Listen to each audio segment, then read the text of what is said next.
Hey y'all, welcome back to Van Products How To. Today I'm going to be showing you how to operate a BraunAbility manual rear entry wheelchair ramp. Thanks for tuning in.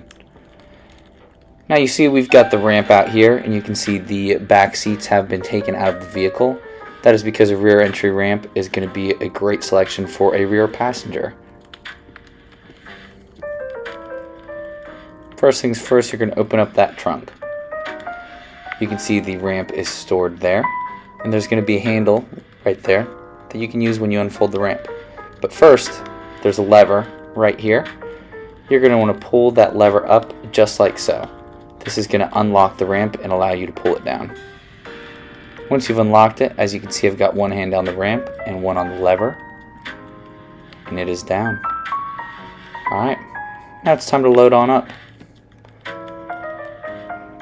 As you can see, that is also equipped with Q-straight manual tie-downs for a rear passenger. For folding up the ramp, you're going to grab the lever. It's going to fold just like so, and you're going to push it in and lock it into place. Make sure it's locked.